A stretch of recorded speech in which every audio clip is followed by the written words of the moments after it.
Ryzen 5 5600G যদি processor থাকে তাহলে সবার প্রথম পছন্দ থাকে MSI এর মাদারবোর্ড। সো আজকে চলুন গিগাবাইটের আরোসের মাদারবোর্ড দিয়ে একটি গেমিং পিসি বানিয়ে ফেলা যাক।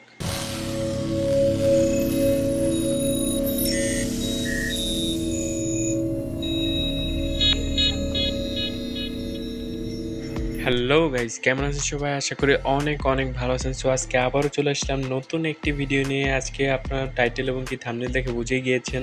সো আজকেও আমরা রাইজেন 5-এর 5600G দিয়ে পিসি বিল্ড করতে যাচ্ছি। আর মাদারবোর্ড হিসেবে শুধু এক্সট্রা আমরা গিগাবাইটের একটি মাদারবোর্ড চুজ করেছি। আর র্যাম হিসেবে আমরা চুজ করেছি কর্সার DDR4 3200 মেগাহার্টজের একটি র্যাম। আর এসএসডি হিসেবে ইউজ করেছি WD গ্রিনের 240GB M.2 NVMe একটা এসএসডি। আর মাদারবোর্ড হিসেবে ইউজ করেছি গিগাবাইটের গেমিং সিরিজের আরোস B550M আরোস ইলাইট। আর পাওয়ার সাপ্লাই হিসেবে ইউজ করেছি ভ্যালুটপের T200B। এই পাওয়ার সাপ্লাইটির সাথে আপনারা 2 বছরের ওয়ারেন্টি পাচ্ছেন। আর এই পাওয়ার সাপ্লাইটি প্রাইস মোটামুটি অ্যারাউন্ড 1300-1400 টাকার মধ্যেই পেয়ে যাবেন। অনেকে আমার কাছে হোয়াটসঅ্যাপ নাম্বারটা চাচ্ছেন। সো আমি আমার হোয়াটসঅ্যাপ নাম্বার আগে ডিসক্রিপশন বক্সে দিতাম। সো রিসেন্টলি আর দিচ্ছি না, কারণ মেসেজ দিতে দিতে রিপ্লাই দিতে দিতে একবার অবস্থা খারাপ হয়ে যায়।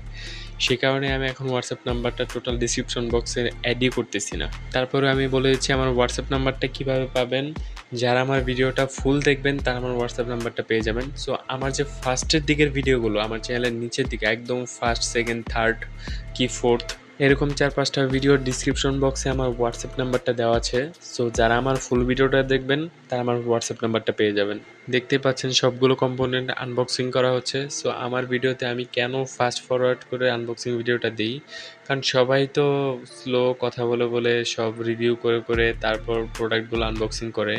সো মোটামুটি আপনারা সবাই প্রোডাক্টের বিষয়ে জানেনই, তারপরেও টুকটাক আপনাদের আনবক্সিং দেখতে ভালো লাগে, সে কারণে আমি ফাস্ট ফরওয়ার্ড করে আনবক্সিংটা করে ফেলি। আমি চেষ্টা করি আমার ভিডিওটা যত শর্ট টাইমে দেখা যায়। বর্তমানে সবারই তো টাইম শর্ট, সো সেই কারণে 5 মিনিটের ভিডিও দেই। অ্যাভারেজে আমি দেখতে পাচ্ছি যে কেউ 2 মিনিট, 2.5 মিনিট কি 3 মিনিট আমার ভিডিওটা দেখেন। সেই কারণেই কিন্তু আমার ভিডিওগুলো আমি আরও ছোট করি, যাতে আমার ছোট ভিডিওর ভিতরে আপনারা সবগুলো ইনফরমেশন একদম পারফেক্টলি পেয়ে যান।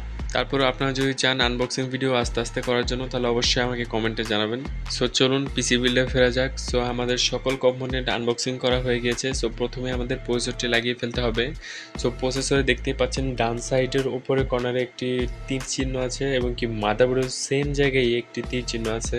সো প্রসেসর ঠিক মতো বসানোর জন্য ওই মাদারবোর্ডের তীর চিহ্ন এবং কি প্রসেসর তীর চিহ্ন বরাবর ঠিক মতো বসে হালকা করে নড়া দিলেই কিন্তু প্রসেসরটি বসে যাবে। তারপর প্রসেসরের লকটি শুধু লাগিয়ে দিলেই হয়ে যাবে। তারপর আমাদের কাঙ্ক্ষিত র্যামটি লাগিয়ে ফেলতে হবে।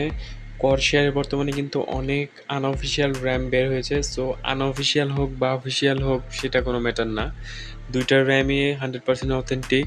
হয়তো কোনোটা একদম চ্যানেল, আর সেটা হলো নন চ্যানেলটা কীভাবে কাজ করে, কিছু কিছু ইম্পোর্টার আছে যারা ওই নন চ্যানেল প্রোডাক্টগুলো ইম্পোর্ট করে। সো এই প্রোডাক্টগুলো অথেন্টিক থাকে। আপনারা চাইলে আনঅফিসিয়াল প্রোডাক্ট বা নন চ্যানেল প্রোডাক্ট যেটাই বলেন আপনি কিন্তু নির্দ্বিধায় নিতে পারেন। তারপর আমাদের কাঙ্ক্ষিত এনভিএমইটি লাগিয়ে ফেলতে হবে। সো এই মাদারবোর্ডে কিন্তু এনভিএমই লাগানোর জন্য স্ক্রু ইউজ করতে হয়। এই বিল্ডটিতে যে ক্যাচিংটি ইউজ করা হয়েছে এটা হলো পাওয়ার ট্রেনের PT701W মডেলের ক্যাচিং। সো এটারই আরেকটা ভেরিয়েন্ট আছে যেটা হলো বি, যেটার লাস্টে বি সেটা ব্ল্যাক, যেটার লাস্টে ডাব্লিউ সেটা হোয়াইট। সো কেনার সময় অবভিয়াসলি আপনার ডাব্লিউটাই বলবেন যদি সাদা পছন্দ থাকে। সো এখন আমাদের কুলিং ফ্যানটি লাগিয়ে ফেলতে হবে। সো যে স্টক কুলারটি আমরা ইউজ করছি, সো সেই স্টক কুলারের নিচে কিন্তু থার্মাল পেস্ট অটোমেটিক দেওয়া থাকে, আপনারা আবার এক্সট্রা করে দিবেন না। এমনি যথেষ্ট পরিমাণ থার্মাল পেস্ট দেওয়া থাকে, সো এক্সট্রা করে দেওয়ার কোনো দরকার নেই। সো এখন আমাদের কাঙ্ক্ষিত পাওয়ার সাপ্লাইটি বসিয়ে ফেলতে হবে। সো যেহেতু পাওয়ার ট্রেনের ক্যাচিং, সো অবভিয়াসলি পাওয়ার ট্রেনের এই ক্যাচিংয়ের ব্যাক প্যানেলটি খুলে নিতে হবে। তারপর আমাদের পাওয়ার সাপ্লাইটি বসাতে হবে। যেহেতু পাওয়ার সাপ্লাইটি অ্যাভারেজ লো বাজেটের একটি পাওয়ার সাপ্লাই, সো এক্সট্রা করে এটার আনবক্সিংয়ের ভিডিও করি নাই। সো সেই কারণে ক্যাচিংয়ের উপরে বসিয়ে আনবক্সিং করে ফেললাম, তারপর ক্যাচিংয়ের ভিতরে বসিয়েও দিলাম। আমি অবশ্যই সাজেস্ট করব যদি আপনাদের বাজেট থাকে তাহলে অবশ্যই ভালো একটি পাওয়ার সাপ্লাই নেবেন। এখন আমাদের কাঙ্ক্ষিত মাদারবোর্ডটি বসিয়ে ফেলবো। সো মাদারবোর্ডটি বসানোর আগে অবশ্যই দেখে নেবো যে ভেতরে সব কিছু পারফেক্টলি ঠিক আছে কিনা। সো এখন আমাদের কাঙ্ক্ষিত মাদারবোর্ডটি বসিয়ে ফেলবো। সো মাদারবোর্ডটি বসানোর আগে অবশ্যই আমি আপনাদেরকে বলি যে আপনাদের বেটি লাগিয়ে নেবেন যেটা মাদারবোর্ডের সাথে আপনারা পেয়েছেন। সো এই মাদারবোর্ডের ক্ষেত্রে কিন্তু আমাদের এক্সট্রা করে কোনো বে লাগাতে হচ্ছে না, এটার সাথে একদম ফিক্সড আছে বে। জাস্ট শুধু প্যাকেট থেকে বের করবেন, প্রসেসর, র্যাম, এসএসডি লাগাবেন আর ক্যাচিং এর ভিতরে ঢুকিয়ে দিবেন, জাস্ট কাজ শেষ। সাধারণ মাদারবোর্ডগুলোর চেয়ে এই গেমিং সিরিজের মাদারবোর্ডগুলো কিন্তু একটু টেকসই বেশি হয়। সো মাদারবোর্ড বসানো হয়ে গিয়েছে এবং কি কেবল ম্যানেজমেন্টও মোটামুটি হয়ে গিয়েছে। সো এখন অন করে দেখবো যে সবকিছু পারফেক্টলি ওয়ার্ক করতেছে কিনা। সো দেখতে পাচ্ছেন লাইটগুলো জ্বলে গিয়েছে, সবগুলো ফ্যান ঘুরতেছে। সো এখন আশা করি যে আমাদের ডিসপ্লেও চলে আসবে, সবকিছু পারফেক্টলি ওয়ার্ক করা শুরু করে দিবে। সো এটার সামনে থেকে বা পেছন থেকে, সামনে 3টা লাইট এবং কি পেছনে একটি লাইট। সো এই লাইটগুলো কিন্তু RGB লাইট, ARGB লাইট না। সো লাইটগুলো আপনার মনের ইচ্ছা মতো চেঞ্জ করতে পারবেন না।